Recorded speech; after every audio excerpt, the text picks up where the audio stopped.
Bonjour à tous, le marché automobile français qui s'effondre et les Waze U5 qui arrivent à la commande, c'est le menu de ce jeudi 2 avril. Mais avant cela, duel au sommet sur autoplus.fr entre les Peugeot 2008 et Renault Captur de deuxième génération.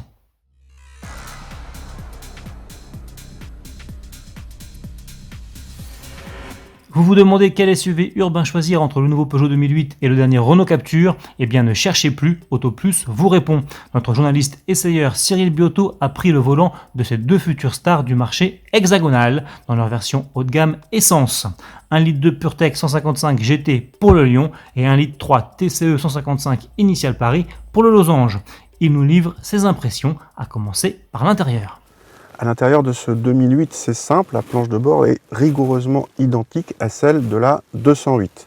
Donc on retrouve exactement le même petit volant, le même compteur à regarder par-dessus. Ils sont numériques et avec un effet 3D qui est plutôt sympathique. Et puis ici, le grand écran central en position horizontale avec les touches piano façon 3008. Par rapport aux Captur, on a à peu près le même niveau de qualité qui est plutôt satisfaisant, supérieur à celle d'un T-Roc par exemple. Par contre, c'est l'ambiance qui est assez différente par rapport au Captur, c'est-à-dire qu'ici on a vraiment un effet cockpit alors que dans le Captur c'est plus aéré. Donc à l'arrière, la différence majeure entre le 2008 et le Captur, c'est que ce 2008 n'a pas de banquette coulissante, contrairement au Captur.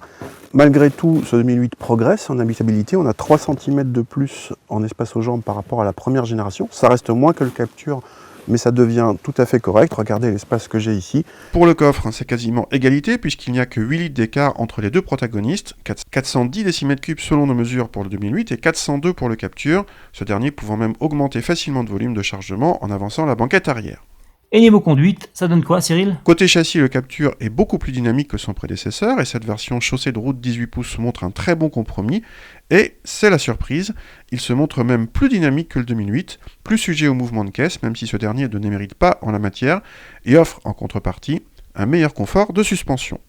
Enfin, côté tarif, le Peugeot 2008, affiché dans cette version à 32 900 €, est environ 2 000 € plus cher que le Renault Captur. Au final, qui l'emporte? Réponse en vidéo dans notre rubrique Essai. Espérons que ces nouveaux 2008 et Captur récemment lancés doperont prochainement le marché automobile français car celui-ci a connu un sérieux passage à vide au mois de mars. Avec seulement 62 668 nouvelles immatriculations, les ventes de voitures particulières neuves ont en effet plongé de plus de 72% le mois dernier. Un chiffre toutefois prévisible puisqu'avec l'épidémie de coronavirus, les clients sont confinés chez eux et toutes les concessions sont fermées depuis la mi-mars. Tous les constructeurs sans exception sont dans le rouge, à commencer par les Français PSA et Renault qui dévissent respectivement de 73 et 71%. C'est dans cette période quelque peu morose que le constructeur chinois Airways annonce la prochaine arrivée sur le marché français du U5.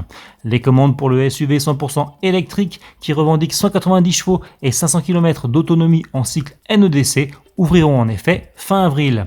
Un acompte sera demandé à la réservation et la vente ne se fera pas via une concession classique mais par le biais d'un modèle de vente direct au client, indique Airways. Détails et tarifs à venir. Les premières livraisons sont, elles, prévues pour le mois d'août. Salut!